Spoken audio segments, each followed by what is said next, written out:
Hey, good morning, everybody. My name is Dave Savage. Welcome to the Mortgage Coach Tuesday interview. Every single Tuesday morning, 9 o'clock Pacific, we're here to deliver value. Sometimes I have a top producing loan officer like I did last week, and I'll do a bit of a debrief on that in a minute. And sometimes I have an amazing leader, a great speaker, an industry leader like Steve Harney. Steve, welcome to today's call, my friend. Truly my honor, David. Thank you very much for giving me the opportunity to share some of my thoughts. Yeah, no, well, I appreciate you not only sharing your thoughts, but sharing your slides. You know, a lot of folks at Steve Harney's level, their slides, their content is highly proprietary. Steve has a membership program that elite loan officers sign up for so they can be better educators. And so, Steve, you taking the time to share and then you also giving us the slides, which are incredibly valuable, is something we're grateful for. So looking forward to the conversation today, my friend. Same here, David. Good. Well, before we get into Steve's content, I want to provide a few updates. I want to draw the attention on a few things. I think everybody on this call knows that the best of the best use Mortgage Coach. 34% of the top 1% loan officers use Mortgage Coach. 70 of the top 200 loan officers use Mortgage Coach. So we've really got a special community. And our training team recently took some of the sample total cost analysis that we just think they're really well done, and they represent a lot of different strategies in the market. And they packaged those and they presented them on our website. They're called real life scenarios. We did a social post on Facebook a couple days ago. I just wanted to shine a light on that because these are something that are just great examples of top loan officers that are either explaining strategies with Mortgage Coach or they're telling success stories with Mortgage Coach. So we do plan to evolve this page, and it's a living, breathing page. So if you've got a total cost analysis with a video that you think is something useful for the whole community, share it with us and keep an eye on that page. I will put a link to that in chat in just a few minutes. I also wanted to shine a light on news that just, something that happened yesterday. It was announced that Yahoo was acquired by Verizon. And I think this is a big story and a big reminder to everybody in the mortgage industry. I mean, let's face it, Yahoo was worth $125 billion in 2000. There was a huge war over selling Yahoo to Microsoft for $44 billion in 2008. One group of executives thought this is exactly what we should do. Another group of executives, including the founder of the company, fought to keep it independent. Obviously, that was not the right move because they sold for $4.8 billion yesterday. Obviously, that's a lot of money, but $44 billion is a lot more. And basically, it all comes down to missing the mobile revolution, not being mobile-centric fast enough. While Google and Apple were becoming mobile giants, Microsoft and Yahoo were not. Big mistake. And I think it's just a reminder to every mortgage professional that you need to become, masters of mobile. It's a powerful selling strategy. It's a strategy that we've been implementing here at Mortgage Coach for many years. We're actually getting ready to introduce a new app called My Nest. I'll talk about that towards the end of the call. But we're very proud of the fact that we were recognized by USA Today as the #1 mortgage app. And so just want to remind everybody, every single Wednesday at 11 o'clock Pacific, we're teaching you how to sell with Mortgage Coach mobile apps. So if you want to learn how to use all of our apps strategically, how to add videos with them, how to share insight with them, come to our Wednesday class. Every Wednesday at 11 o'clock, we're doing that. So one last reminder before I bring Steve in and hand it off to Steve. Last Thursday, we had the honor of interviewing an amazing top-performing mortgage professional, Catherine Pedersen, out of a small mountain community called Steamboat Springs in Colorado. And one of the things I wanted to shine a light on is not only is she delivering the total cost at the point of sale to deliver better advice, she's got a strategy in her market where she always talks about renting versus USDA versus FHA versus conventional. She walks families through these 3 strategies, and she does it at her live events. So, just a great reminder that not only should you be helping families make these personal decisions, but there it's a great conversation topic when doing large events. Now, of course, there is no better content whether you're speaking at a lunch and learn, whether you're delivering value to realtors. The insights that Steve Harney is going to walk you through are just amazing. I mean, it's one of the reasons why I love this partnership. It's kind of like the 1-2 punch of bridge builders and mortgage coach. Really positions loan officers to be amazing educators and teachers. So, Steve, we all know that right now in today's market, are rates going up or rates going down? Are values going up or values going down? There's just a lot of uncertainty in the marketplace. Not to mention the fact that millennials are, there's just a lot of skepticism around homeownership. And I don't even know it's skepticism. I think it's just misinformation. So if you wouldn't mind, I'm going to hand off the screen to you. I know you've got a keynote prepared. Feel free to bring me into the conversation if you think I can add some value. And take it over, my friend. All right, you see my screen without any problem, David? I can see it perfectly. All right, then we'll get started. And ladies and gentlemen, what David said about the alliance between the two companies, it's really, really exciting for me anytime I have an opportunity to speak to the loan officers of Mortgage Coach, because I know you're dedicated to education. That's exactly what we're dedicated to in Bridge Builders also. An educated consumer is making the right decisions for their family, and they can make that decision so much more confidently if they have a real estate agent and a mortgage professional that takes the time to really explain to them what's taking place and how they can best take advantage of whatever loan programs are available out there. And the fact that David and Mortgage Coach have done a phenomenal job of keeping you very mobile in an ever-increasing mobile environment is really, really sensational. You not having to worry about that piece of your business, keeping up with the technology and keeping up with the education, is the reason that when I first met David, I knew that we would do very well together, because in two separate ways, we're very, very, very dedicated to making sure that the consumer really gets the service that they want. So I want to applaud David, the Mortgage Coach organization, and every one of the loan officers that are members of Mortgage Coach for taking that on. And that's what I want to talk about today. Education is so crucial, ladies and gentlemen, because there's so much fear out there right now. We're in the middle of a presidential election, and if you even look at the presidential election, and I don't care which side of the aisle you're on, one side is saying that the world is falling apart and this is the whole thing and we better do something right away, we're all going to be dead. And the other side is saying, if we elect that guy, we're all going to be dead. All right, so it's kind of weird that there's so much fear in the environment and the talk of fear in the environment. Now, I get it that that's one of the ways you get elected in the whole situation, but that's filtering all the way down into real estate.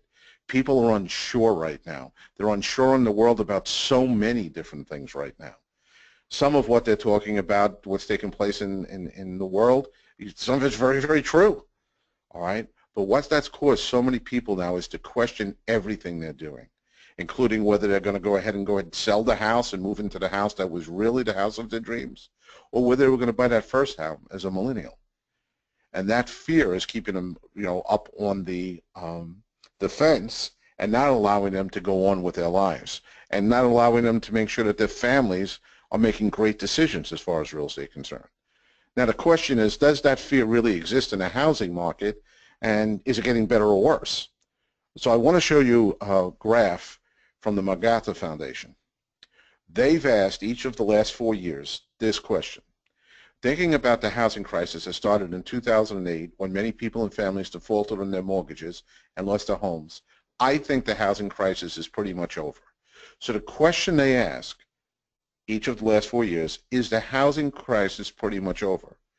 You can see that 1 out of 5 Americans in 2013 thought that, and then that number kept on increasing.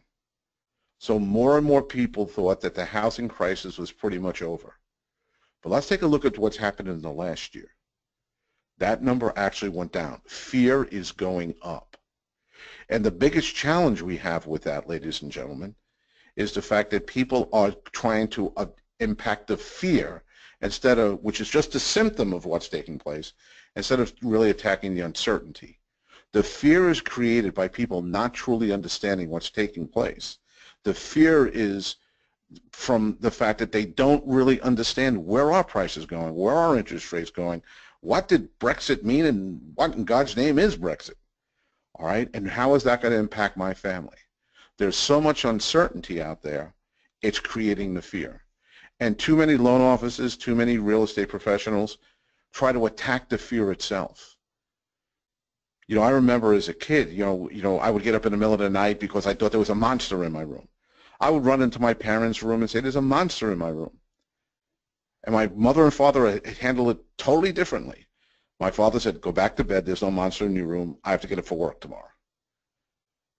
Now, my mother realized that just sending me back to my room was not going to take any of the fear away from me. So she would get up, knowing right well there was no monster in my room. She would get up, walk into my room with me, turn on the light. She'd go into the closet, move all the clothes around to prove to me that there was no monster in the closet. Even though her knees bothered her, she would get down on her knees and look under the bed and help me look under the bed to show me that there was no monster under the bed. She'd move the curtains to make sure there was no monster underneath that. She'd reassure me that the window was locked. And before she went to bed, she made sure that I knew there was no monster in the room. She took that time, took that energy. Even though she knew it, she took that time and energy to make sure I knew it.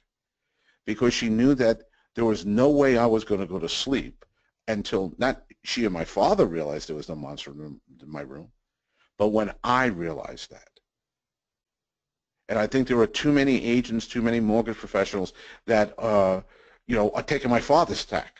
No, don't worry about it. I've been in the business 20 years. Don't worry about it. There's no challenge in the housing market right now. No, you don't understand. You know how many clients I have? You know how many deals I've done? Don't worry about it. I know what I'm talking about. That's my father speaking. The last salesman that could get away with the clothesline of, hey, just listen to me. Do you know who I am? Do you know who my clients are? Do you know how much business I've done? The last person to successfully use that closing line was Bernie Madoff. And he ruined it for the rest of us for the rest of our lives. So now to take that fear away, we can't handle the fear. We can't just tell them that's it. What we have to realize is the underlying cause of that fear is the uncertainty that's in the market right now. And we have to attack that uncertainty. Now, I don't want you to think that that's a challenge. What I want you to look at is that as an opportunity. Because just because you're a mortgage coach person, I know that one of the things you're dedicated to is consumer education. One of the things that you're dedicated to is making sure that the consumer truly understands the decisions they're making when they're buying a house and picking a mortgage. You're not just worried about closing a deal. You're worried about building a relationship with a family. And there's a tremendous opportunity in that right now, ladies and gentlemen. Basically, what am I talking about? I'm talking about having the tools available to you that you can create trust. In a marketplace, that trust is it's a very valuable commodity. Every company in the country, every company in the world really is trying to develop trust between themselves and their clients. That trust factor is crucial right now. But very few loan officers, very few agents know how to do that. And from the bridge builder side, we help you help your agents build that trust. We want you to help them become better agents, help more families, not from a transaction standpoint, but from a relationship standpoint. So everything about Bridge Builders tries to do three things. We help you help your agents understand that they need to know the answers to these three questions. Do they know what is really happening in the market right now? In order to build trust, in order to take away the uncertainty, they have to talk very confidently. But they can't do that without knowing what's taking place. They have to know why it's taking place, what's happening and why it's happening. And they have to know how to communicate it simply and effectively to a family, whether they're sitting in their office about to buy a home or sitting in somebody's kitchen table and a family considering selling their home. So today what I want to do is three things. Number one, I want to prove the housing market is primed for tremendous growth over the next 18 months. I want to, two, debunk the myth that we're heading for a new housing bubble. And number three, I want to dispel the concerns potential buyers have regarding today's mortgage environment.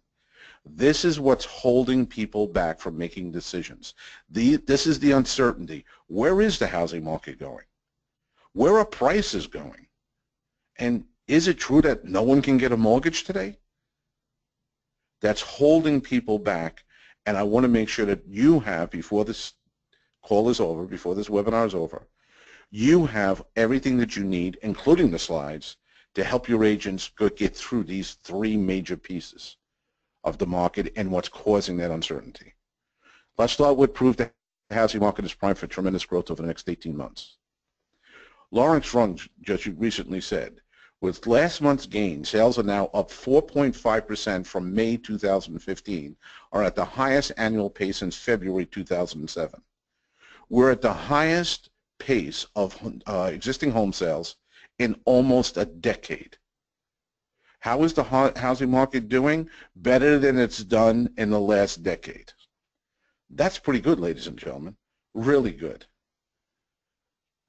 As a matter of fact, the Joint Center for Housing Studies at Harvard University just came out with their statement on the housing market. Now in its seventh year, the U.S. economic recovery shows signs of slowing in the face of a strong dollar, a weakening global economy, and the low energy prices. That's what people are saying. But as household growth continues to gain momentum, the housing sector should be an engine of growth. Some people are looking at the anemic advances we're making in the economy, the overall economy, and they're saying that, well, if the economy is not doing well, then housing's not going to do well. Well, no, ladies and gentlemen, that's not the case. That's not what people are calling for. As a matter of fact, they're saying the exact opposite. And it wasn't just the Joint Center of Housing Studies that says the housing market's going to remain strong. Freddie Mac themselves said demand for houses has been especially strong as more Americans find work, wages edge higher, and mortgage rates remain historically low. We still have some ground to make up, but housing remains a bright spot in the economy. So please, all of the economic concerns, which are being fanned by both sides of the aisle right now in an election year, let's not let that fear that they're trying to push through affect the housing market. And we have to be the people out there that help with that in a very big way. We have things like in the latest Ipsos survey, homeownership is still by 93% of Americans is seen as an achievement to be proud of. And by 86% of Americans, homeownership is a dream come true. Because, ladies and gentlemen, what we do, what your realtor partners do, they don't sell and list houses, and you don't do mortgaging. You make dreams come true. You help people achieve things they can be proud of. The way a realtor does it is by listing and selling houses. The way a mortgage professional does it is by making sure that the people get the best mortgage, the right mortgage for them. That's the way you do it. But what you do is help families achieve things they can be proud of. Make dreams come true. And also, which is now starting to be touched on by the politicians, it's a great wealth developer. As a matter of fact, the MacArthur Foundation just did a recent survey. It said buying a home, they asked what percentage of Americans say that buying a home is an excellent long-term investment because it is likely to increase in value over time and is one of the best ways for people to build wealth and assets. Well, every single year over the last 3 years, that number has dramatically increased.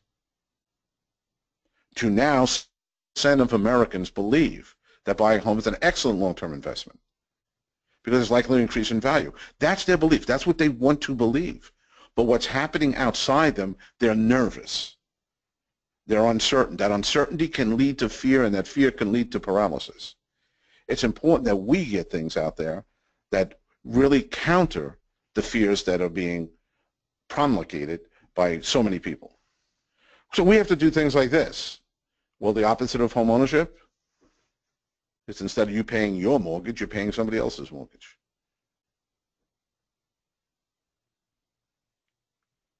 Look at the increase just in the last year. This is the type of information we have to share, ladies and gentlemen. This is the type of information you have to have on your mobile phones, and you have these slides available, turn them into JPEGs, get them on your phones. This is the type of information you have to share on your social media. Let people realize that there is a difference between owning a home and owning a home and renting a home. And the major difference is whose mortgage are you going to pay. But I also want you to understand that renters are starting to understand that whole point. The percentage of renters, according to the Federal Reserve Bank of New York, the percentage of renters who prefer to own is increasing. We're almost 3 out of 4 renters would prefer to own than where they are right now. Let's help those people make that jump. Percentage of renters who plan to buy, not only want to buy, but plan to buy. It's almost half of the renters out there right now. So what we're looking at is a market that is really primed to explode. As well as it's doing, it's going to be doing even better. The more listings we get, the more fear we take away from those sellers that they can go ahead and list a house and find the true house of their dreams. The more renters we move from a rental situation into a home ownership situation, the more we help them make those dreams come true, the better off it's going to be for us. And I like what David Pearson, Nationwide's Senior Vice President and Chief Economist, said just last month. The more sustainable housing market should allow for positive feedback loops in local economies with threatening job and income gains for residential real estate agents, mortgage bankers, and home improvement workers. Income gains for residential real estate agents, mortgage bankers, and home improvement workers. Now, I don't really do much with home improvement workers, but we do work with you, the best mortgage bankers in the country, best mortgage professionals in the country, and we do work with residential real estate agents. And what is available to you right now is a dramatic increase in your incomes. You're prepped for it. You're prepared for it. You have the tools for it. You have to help your agents take that fear away, and you also work hard to take that fear away, that uncertainty away. If we can get every millennial that's on the fence wanting to buy a house into a house of their own, if we can get every seller that's petrified to put their house on the market, which is the thing that's slowing us up right now more than anything, is a lack of supply, which you're going to get into in a second. If we could do those things, we could really see the market skyrocket right now. And the greatest thing about our professions, whether we're on the real estate side or the mortgage side, is the more families we help, the more money we make. I don't think we should concentrate on the money. I think we should concentrate on the families, because we know the more families we help, it's automatic that the more income we're going to get.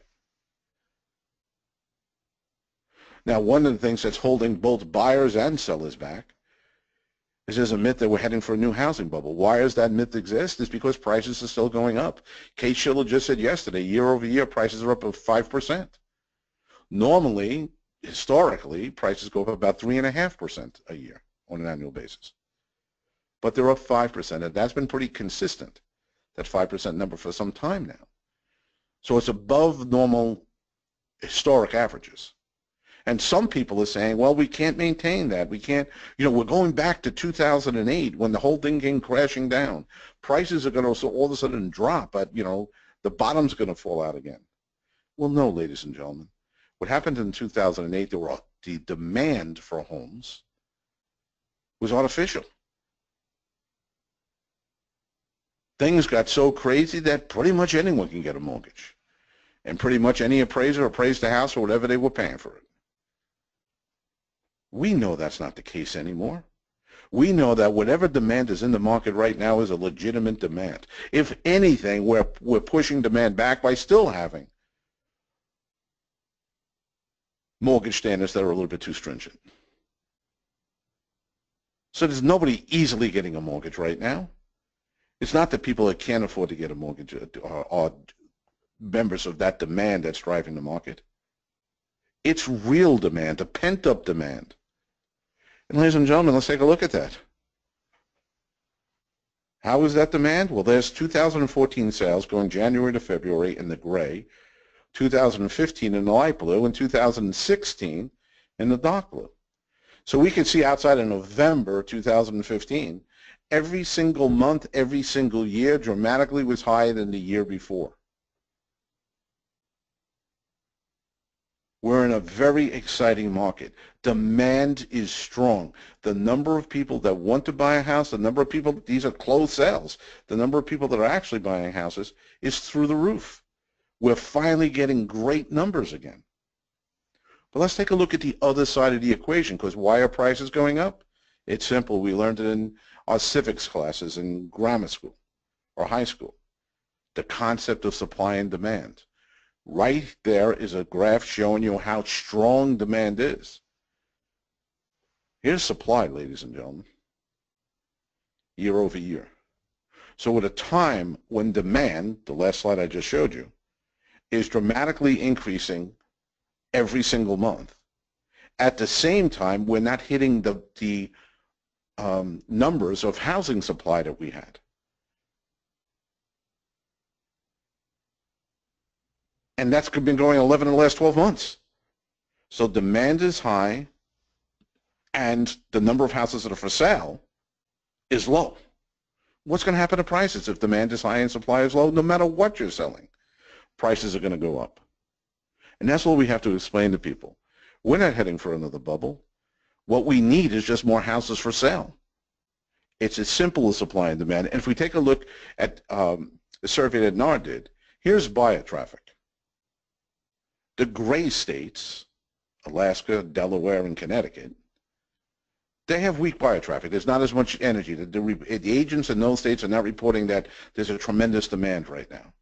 Every other, well, Wyoming is light blue, that's moderate. Every other state is either strong or very strong in demand. The number of people out looking for a house, that traffic is strong or very strong.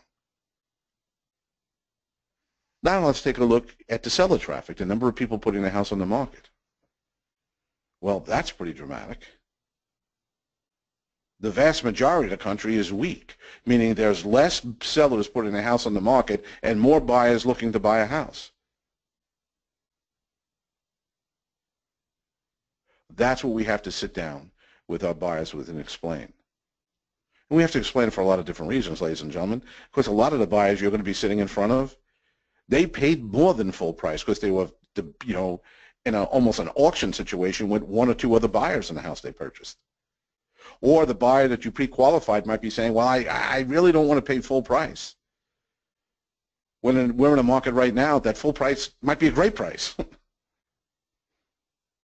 But we have to let them understand that. It's not that the market is about to fall because, there's artificial things happening. This is real demand, not this pent up, not this made up demand. And at the same time, the demand is strong, supply is low. And if we take a look at 2016 versus 2015, this is from Realtor.com. Very simple and one graph. Up 13%, demand for housing is up 13%, and supply of houses are down 5% the full year of 2015 compared to the first 6 months of 2016. So what does that mean as far as prices? Because that's what they're really worried about. When they're talking about a housing bubble, they're not worried about prices going up. They're worried about that bubble popping. They're worried about, you know what, I don't want to buy a house right now and wind up that the house is worth $20,000 less a year from now. I don't want to sell my house now, jump into another house that's $150,000 more, and then find out I lose $50,000 because prices exploded or the price popped. The bottom falls out. So we have to make sure that they understand that's not what the experts are projecting right now. As a matter of fact, we could take a look at CoreLogic and you can look at your own state. Across the board, year over year, they're projecting the United States that prices even in 2000 from this month in 2016 to this month in 2017, the next 12 months, they're projecting that prices as a nation are going to be up at still another 5.3%, almost 2 percentage points higher than normal, or the average appreciation. And in some states, the dark blue states, is dramatically higher. So no, prices aren't about to crash.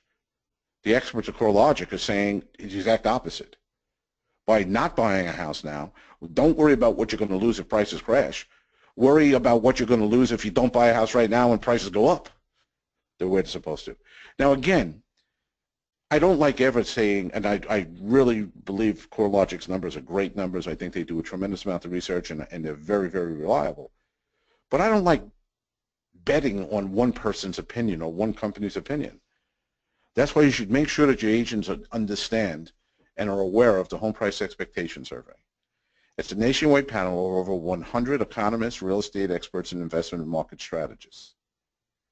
What they do is a company called Pulsomics surveys those over 100. They do it every single quarter. This past quarter was 107. And they ask all 107 experts, where do you think price is going to be over the next 5 years?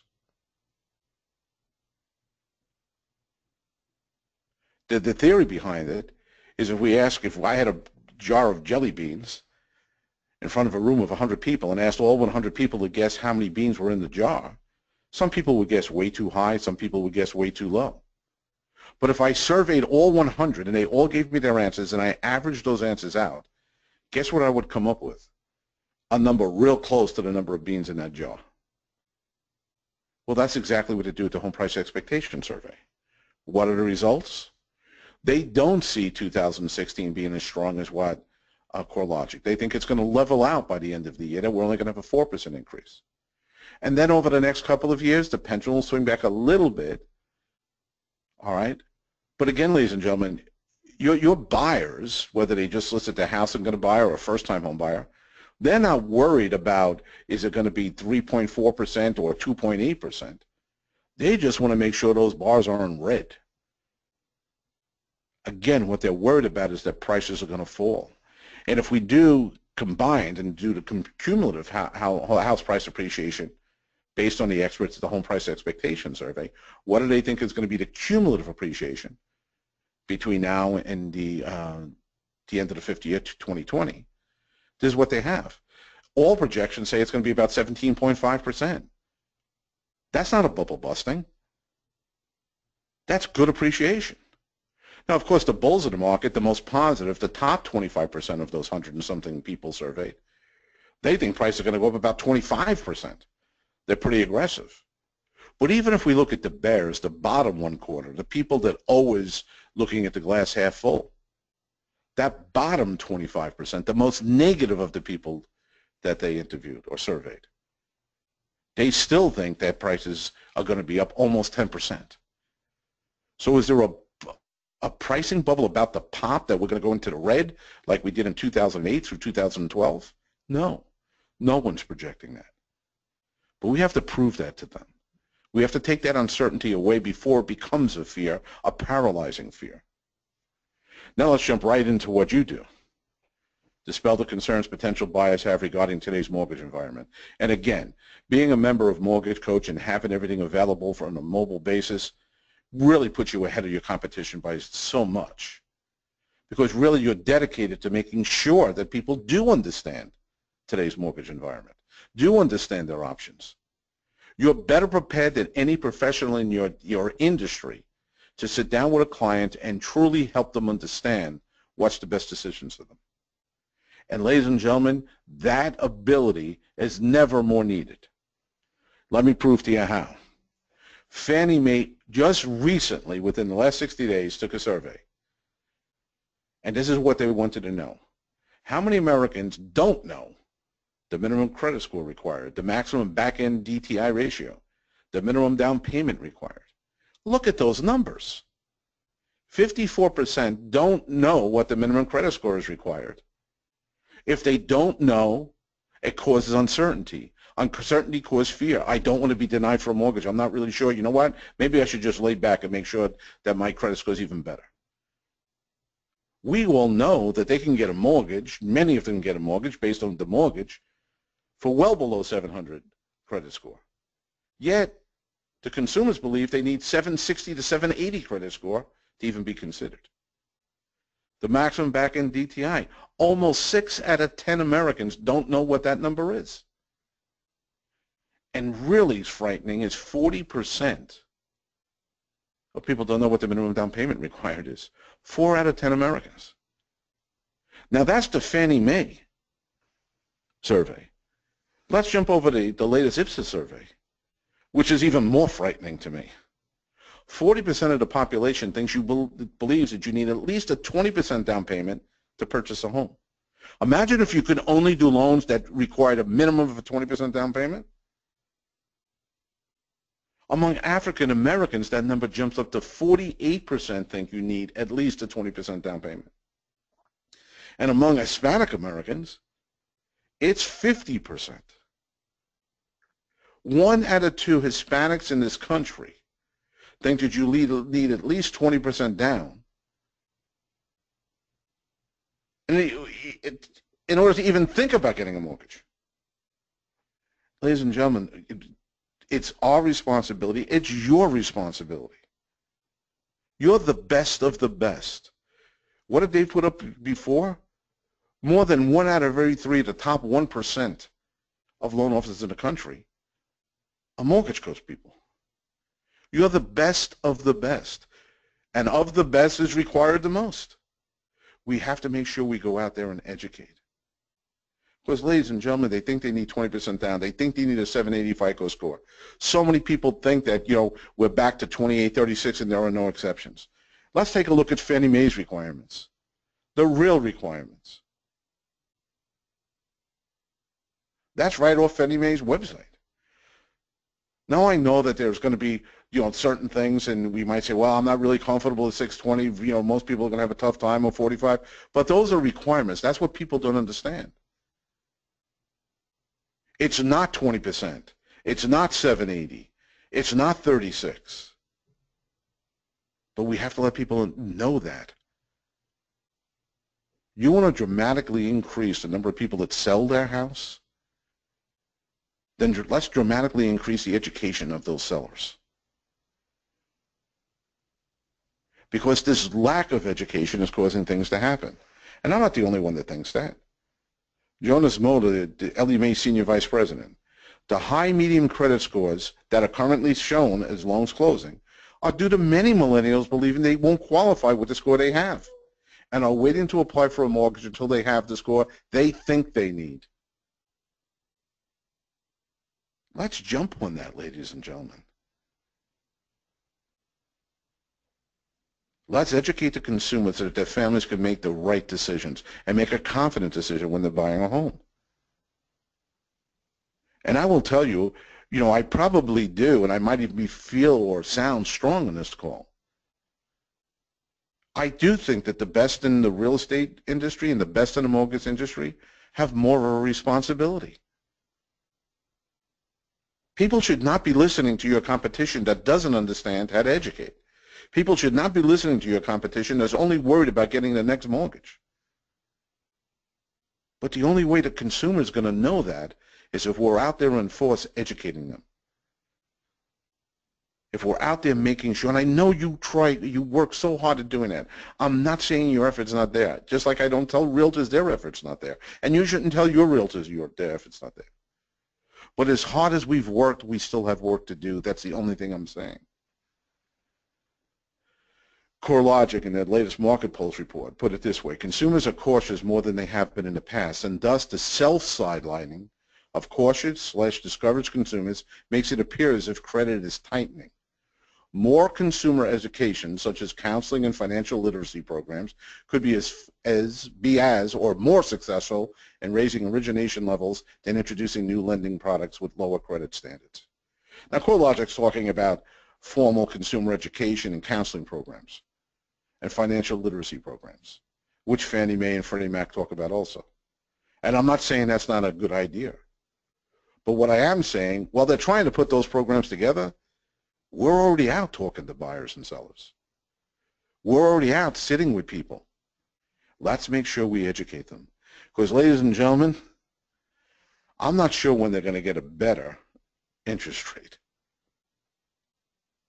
As good as they were, and they were falling already with Brexit, and some of that was baked in even earlier in the year, man, it came down, tumbling down. And no one knows where interest rates are going to go. No one knows it. And no one's known where interest rates are going to go for the last 4 years. But let's take a look at what the experts are saying. This is from the last report, and it's a monthly report, by Fannie Mae. Each of them have their own individual reports. Fannie Mae, Freddie Mac, the Mortgage Bankers Association, and the National Association of Realtors. This is where their latest report, and now doesn't it go out as far as the third quarter yet of 2017, this is their latest report on where they think interest rates are going to be. Now, I'm not saying that's going to happen. I said I don't know where interest rates are going to go. But I'll tell you one thing. If my son was thinking about buying a house and I had this information at my fingertips, I'd want him to see it. If my daughter was trying to make a decision between whether to buy now or wait a year, I'd want them to see this information. I don't know what's going to happen with interest rates, but I'd want them to know what the people who are supposed to know what's happening with interest rates are saying. And I'd want them to understand that waiting might not make sense. So what we have, ladies and gentlemen, this is where interest rates as low as they fell to the second quarter, to go on a quarterly basis. This is if we take all those projections going forward and averaged them out, this is where they're projected to go. Is that going to happen? I already told you, I don't know. But again, if my blood was thinking about buying a house right now, I'd want them to know this. And that's the type of things that we have to be dedicated to. Now, I'm giving you all the graphs, all the charts. You know, you have that in the section right there that you can go ahead and download. Dave's been very good in making it very easy for you to get that information. And because I believe so much in what Dave and Mortgage Coach, the people at Mortgage Coach are doing, I say, listen, Dave, don't worry about it. Give them my slides. The better educated people are, the better this world's going to be.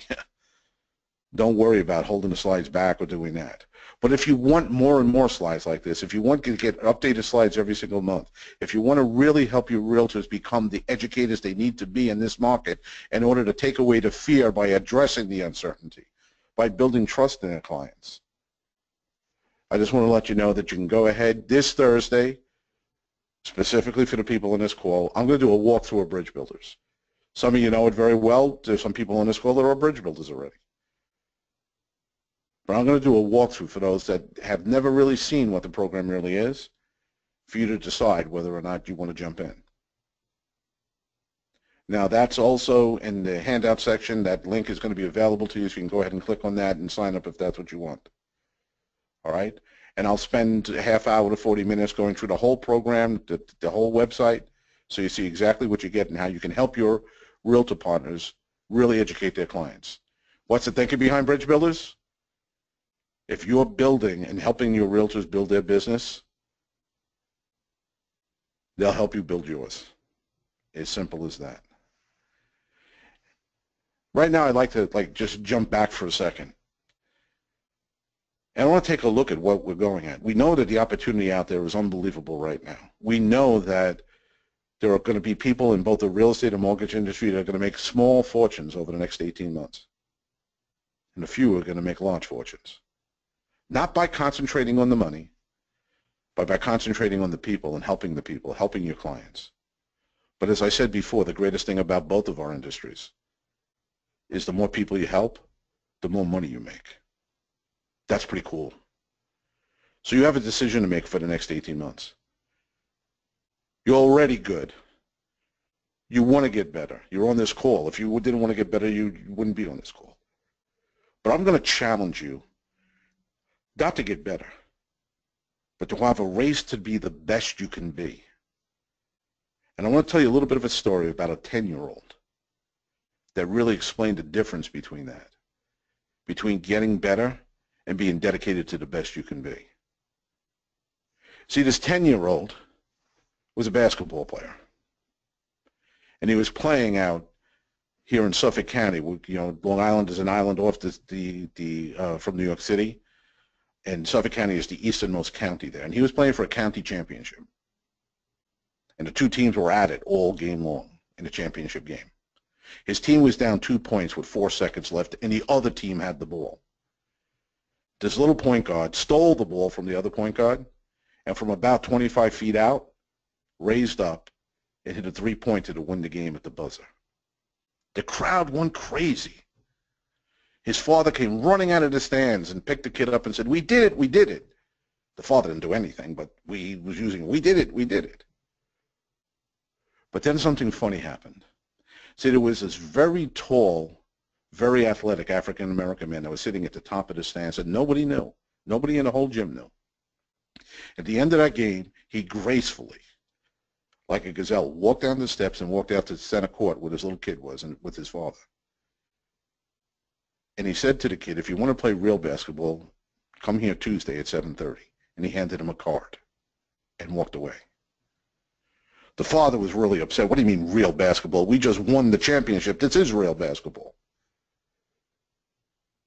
But the little kid, the 10-year-old, was looking at the card, gave the card to his father and said, "Dad, I want to go there." Now the father picked up the card and looked at it and looked at the address on the card, and he knew, growing up in New York City, that where this gentleman was sending them was one of the worst neighborhoods of New York City.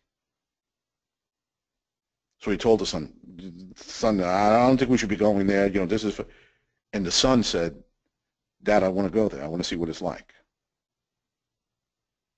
And the son kept on insisting until the father agreed to take him there. Now, when the father was driving in that night, he felt for sure when he parked the car, when he went into the gym, by the time he got out, the car was going to be gone. That's what he thought of that neighborhood. That didn't happen, but that's what he thought. And as he and his son walked into that gym, there was wild music playing, and there were kids running up and down the court at a speed and at athleticism that they had never seen before. This was New York City basketball, the best of New York City basketball. That father sat in the stands. The son was so excited to get a jersey for the team. Here he was on this new team. The coach put him in. The kid took 2 dribbles. One of the kids on the other team, who was much quicker and much more athletic, stole the ball, passed it to someone else for a layup.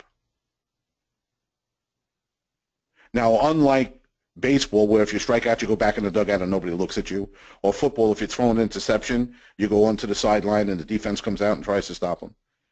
In basketball, when you make a mistake like that, they give you the ball right back. So now the little kid takes 2 more dribbles, stolen, in for a layup. 2 more dribbles, stolen, in for a layup. He couldn't get the ball over half court in this gym. That's how good they were. The father stood up in the stands and yelled at the coach, "Take my son out, you're embarrassing him." But the coach made him fight through that. Home that night, the little kid jumped in the back seat, not the front seat of his father's car, because he didn't want to see his father. He didn't want his father to see him crying. And the father went right into father mode. "Ah, you don't need this. This is crazy. We could be out east. You know, you did really, really well. That's basketball too. We just forget about this. Make believe this never happened." And all the kid could think about was just how good those players were. So he told his father, "No, Dad, we have to be back here next Tuesday, 7:30. The father went crazy. "What are you talking about?" And the kid said, "I'll get better playing out on Long Island, but I want to be the best I could be. This will force me to be the best I can be." And then the father started to cry. Here's a 10-year-old kid saying, "Don't worry about the embarrassment. Don't worry about the work it's going to require. Don't worry about the fact that, you know, I'm not going to look as good." He was just dedicated to be the best basketball player he could be. That father kept on taking him back and forth to that gym, which was about 60 miles away from their home, 2 or 3 times a week, every game. And all of a sudden, that kid got good. He got real good. He went from being one of the worst players in that gym to being one of the best players in that gym. You know what happened to that little 10-year-old?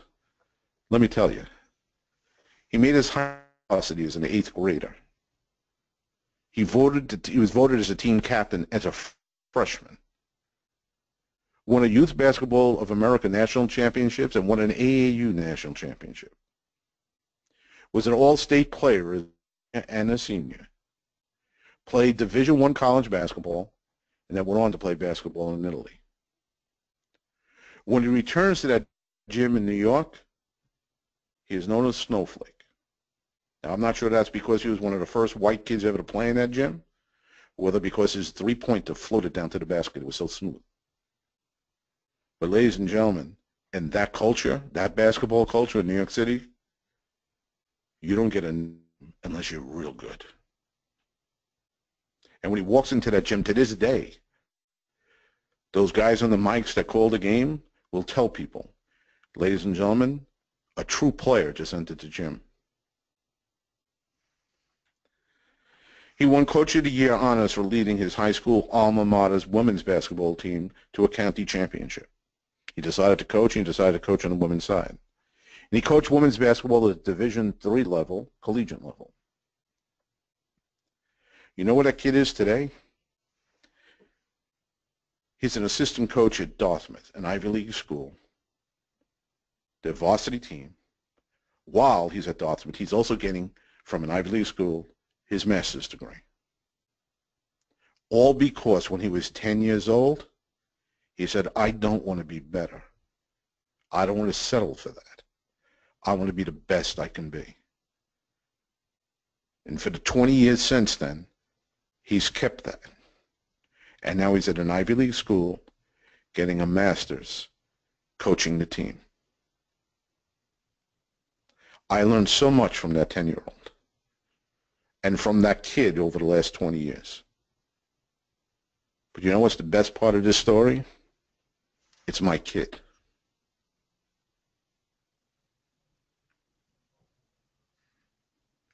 Ladies and gentlemen, the only thing I'm going to say to everybody on the call, don't be satisfied with being better than you are today. Drive hard to be the best you can be. David, thank you very much for allowing me to share my message today. I truly appreciate it.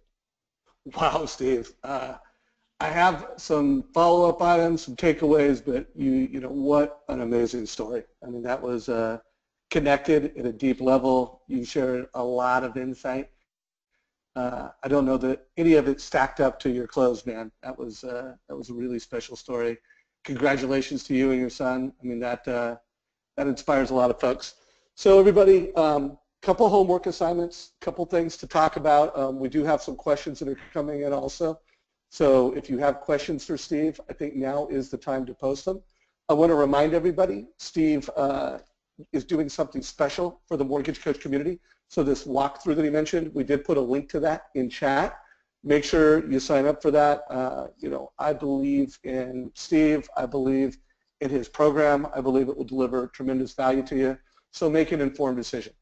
So we got about 7 minutes left. You know, Steve, you started this whole conversation with these 3 questions. What do they know? What is happening? Or do they know what's happening? And by the way, when you say do they know, he's talking about families and he's talking about realtors.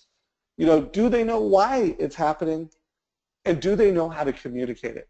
So in today's world, we all live on mobile devices. It's more important than ever that you're able to have Steve's conversations, you know, pull up his slides. We did give today's slides a gift to you in the GoToWebinar control panel. So you can pull these up and you can use them as educational tools when the time is right. And if you become a Bridge Builders member, there's even, you know, more slides. They're more timely. And he makes them more mobile simple. Everybody on this call, you're a mortgage coach. So you're able to deliver, whether it's a first-time family looking to, you know, rent versus own analysis, whether they're coming into your office, whether you're educating a realtor in a coffee shop, or whether it's an open house experience and it's a combination of a mobile device and printed material. I want to remind you, every single Wednesday at 11 o'clock Pacific, we're doing training. You know, we're teaching you how to use your mobile device as an educational tool, as a selling tool, and as a competitive advantage. I also, you know, we're getting ready to roll out a new app called My Nest. You know, we've already got 3 amazing apps, our total cost analysis app, our Rate Watch app.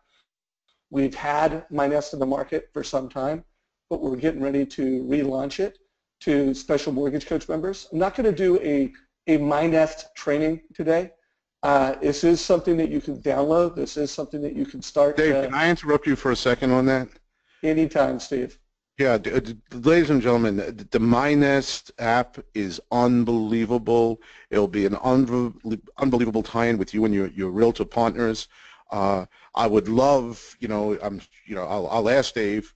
I believe so strongly in My Nest that I would love to do, a little bit of a training myself and teach you how to use My Nest to build even stronger realtor relationships, because I really think that the app has so much potential in helping you build stronger relationship with your realtor partners. So I've looked at that app. Dave's been free to show me some of the background and the back of the workings of it. And I'm telling you, ladies and gentlemen, if you haven't embraced that yet, on the relaunch, embrace it, because it's really pretty cool. Hey, Steve, thanks a lot for the nice shout out. And again, folks, don't start emailing us, hey, when can I have it? When can I get it? We are going to relaunch this. I am really socializing it in today's call. Also, Steve, thank you for that. One, that reminder, and two, that endorsement. I would love to invite you back and have you do some type of training as we bring it back to market. So let's be sure to get that on the calendar. And then, definitely, as everybody can probably notice if you're watching your screen, I have gone in to our YouTube page. There are a couple of videos. I did like a 2-minute and 11-second just overview for realtors. And then Steve and I, Steve was so kind to invite his top realtors. I don't know what audience it was, Steve, but he invited an audience of his realtors. We socialized it, we shared it, and we're getting ready to relaunch it. So in the whole spirit of going mobile, Mortgage Coach, we are here to help you take it to the next level. Again, a reminder, everybody, make sure you sign up for Steve Harney's program. Go through that.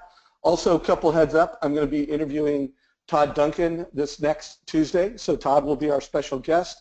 Also want to remind everybody, next Wednesday, we're rolling out something special with Darren Hardy, so we're also having a special exclusive live broadcast with Darren next Wednesday at 10 o'clock Pacific, and Todd Duncan next Tuesday at 9 o'clock Pacific. So been a fantastic call. Steve, we do have 3 minutes left. I am going to look for a couple questions to bring in, but is there any last words of wisdom that you want to provide everybody as we go into kind of wrap-up mode for today's call? The only thing I want to say is the fact that I really appreciate all the hard work that everyone on this call does every single day.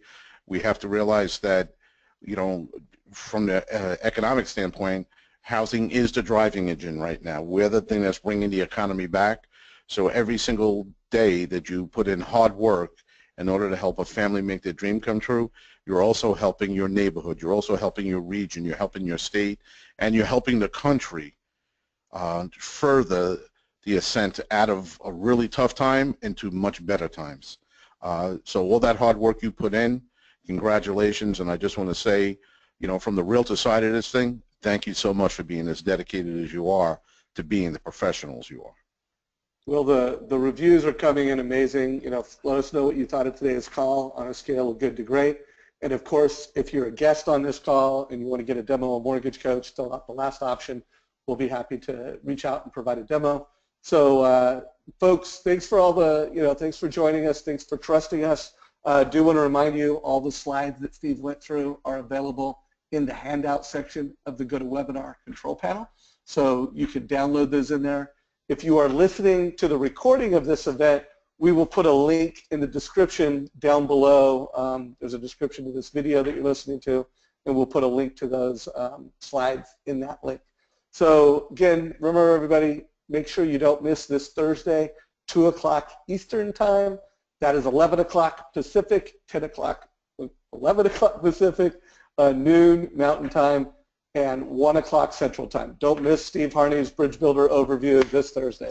Steve, thank you, my friend, and let's get you on the calendar to come back in and help the Mortgage Coach community take it to the next level with mobile and My Nest. Sound good? Sounds fantastic. All right, everybody. All right, make sure you go to our YouTube page for the recording of today's call and share it with your team. Take care, everybody.